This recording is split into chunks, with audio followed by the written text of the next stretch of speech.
Chaucer's England is medieval England is completely Catholic. I mean, there's no other religion worth talking about. So that's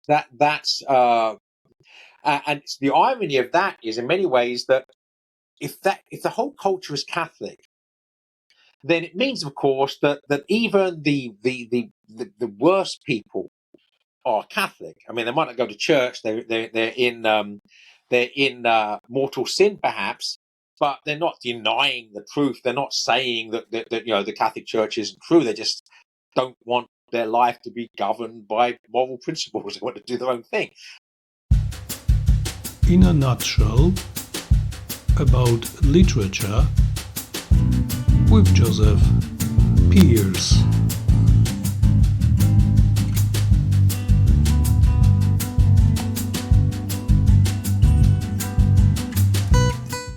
Hello everyone, welcome to my channel. I am Franczak and this is part 44 of In a Nutshell about literature with Joseph Pearcem.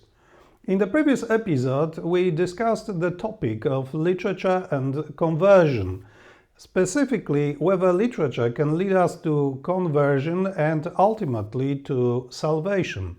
In this episode we are taking a look at the Canterbury Tales by Geoffrey Chaucer.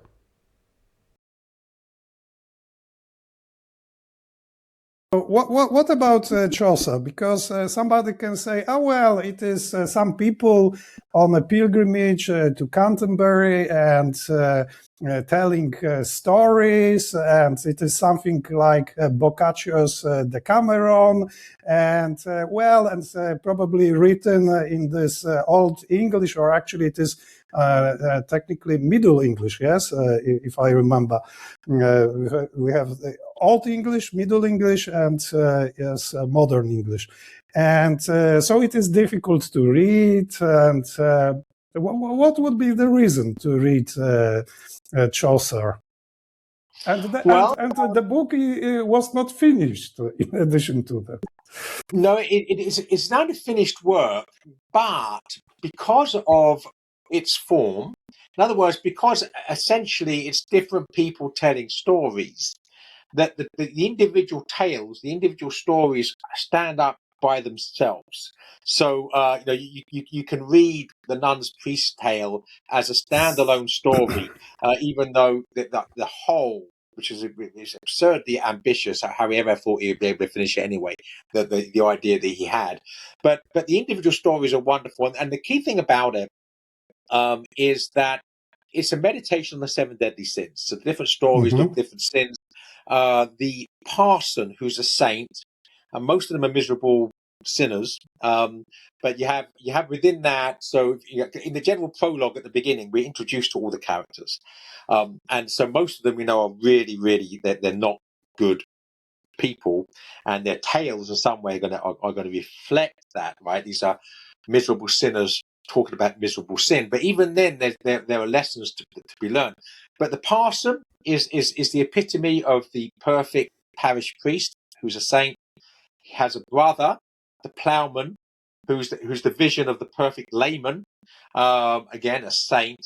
You have the clerk, the student, who's a scholar of St. Thomas Aquinas, who's poor, who embraces his poverty, who pays for his books by praying for those who give him the money to buy the books. So you have a handful, at best, of good characters, and the rest of them are miserable losers. But then, that really, in many ways, it reflects reality. But the key thing, the final tale, it was the first written, but it's meant to come at the end. That's why it's there, even though they didn't finish the work. Is the parsons. The parson gets the last word. The saint gets the last word, and it's actually a homily on the 7 deadly sins. And this is basically the end of it all. He's Chaucer saying, okay, we've looked at sin. We looked at the various different sins in all these stories, but now let's have the saint have the last word here. And this is this very deep. It's not poetic. A lot of the other stories are very poetic. This is a deep theological sermon on the 7 deadly sins. And so that's the purpose of it, really, is to get us, very similar to Dante, with in the Inferno and the Purgatorio, to get us to look sin in the eye, to see perhaps a mirror of ourselves in these various sins, and to learn through penance, contrition, to love the Lord our God and to make progress towards heaven.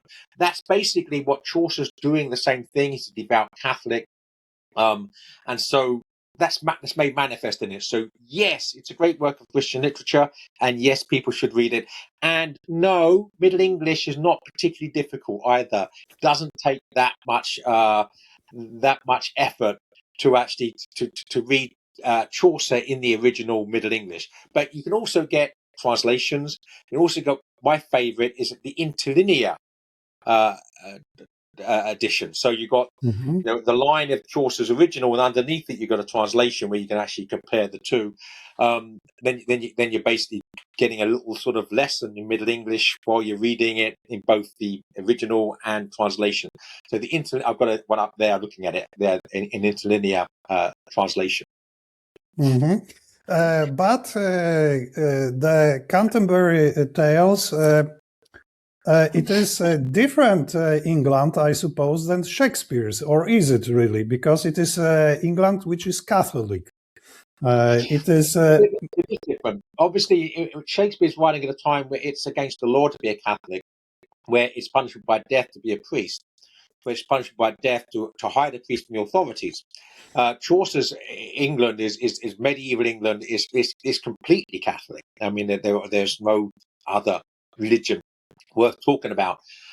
So that's and the irony of that is, in many ways, that if the whole culture is Catholic, then it means, of course, that even the worst people are Catholic. I mean, they might not go to church. They're in mortal sin, perhaps, but they're not denying the truth. They're not saying that the Catholic Church isn't true. They just don't want their life to be governed by moral principles. They want to do their own thing.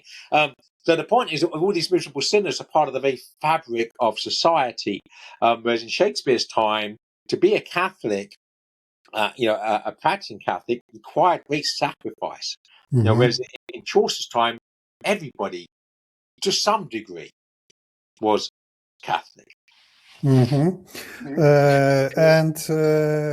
the Canterbury Tales, it is work which, how to put it, it is not really pious stories, I think, because I remember you mentioned in one of your texts that some of the stories are a sort of bawdy, and right, you even cautioned the potential writer about it. I think that we do have to be careful. If you're certainly, I would not encourage children to read the Miller's Tale, for instance. But even then, the moral's a good moral, right? So you can argue that the means are a bit mean. that you're talking about all this uncouthness and adultery and bad language, and do we really need to go there, right? But then the way I look at this, it does depend. I'm going to give you an analogy here to the French decadence of the 19th century. The French author, novelist, Georges Huysmans, that he wrote a novel called À rebours, meaning against the grain or against nature, where the protagonist in this novel is two things: stinking rich, so he has the money and the means to do what he wants, and unattached. So he doesn't seem to have any close friends. He's not married.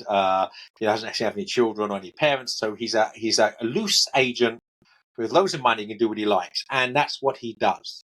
So the whole of the novel basically is this character indulging his sensual appetites.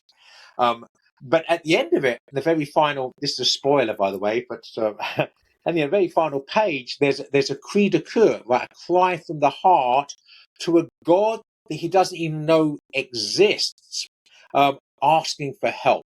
So Huysman's point here, if we could do exactly what we wanted, if there were no strings attached, we didn't have people around us that might sort of try to restrain us or have a hold on us as regards responsibility, wife, children, what have you, close friends. If we were just completely loose, completely free, and had unlimited resources to indulge ourselves, would it make us happy? Right? So he shows us someone who does that. And at the end, there's absolute despair because he gets it, the pleasures have to become more and more perverse because simple pleasures are no longer satisfying. And then the more perverse pleasures are also not satisfying. So it gets worse and worse. And in the end, he's absolutely miserable. So I think that's what Chaucer's doing, right? He's saying, look, this is what happens. If you want to live this lifestyle, I'll show it to you. I'll show you the ugliness of it. And where does it lead? And it's not pretty, right? And what lesson should we learn? Well, don't do it. So, but the key thing is, would I encourage an innocent 16-year-old to read Arabur by Huysmans? No, because there'll be horrible sins he or she not even thought about that they're now being introduced to. So you could say the same thing. What should the innocent 16-year-old be given the Miller's Tale to read? No. But the fact that that literature needs to manifest itself wherever, right, goodness, truth, beauty, sin, ugliness is, and to show it. But the point is that where we go.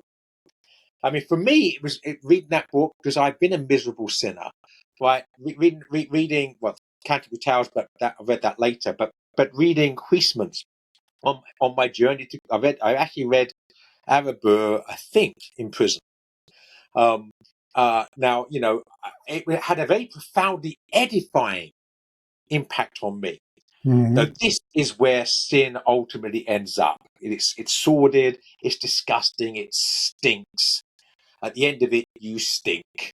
But you want to be clean, right? You don't want to stink. But if someone doesn't stink and has never been introduced to those smells, don't take them there.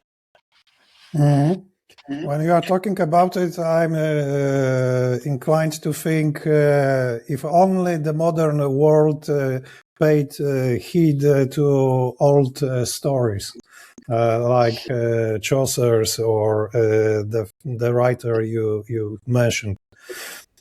Thank you for watching. If you haven't seen the previous episodes yet, please check the In a Nutshell About Literature playlist. You can watch them individually or as 5 longer compilation videos. And please remember, you can support the development of this channel in several ways. Subscribe to the channel, like this video and leave a comment. Share the video by copying the link and posting it on our social media. And finally, support us financially by buying me a virtual cup of coffee or making a donation. You can also do the shopping in my online store. Please check the options below the video where you will find links to our support services, including Buy Coffee Too and Zrzutka. Thank you once again and see you in the next episodes of In a Nutshell About Literature with Joseph Pearcem. God bless you.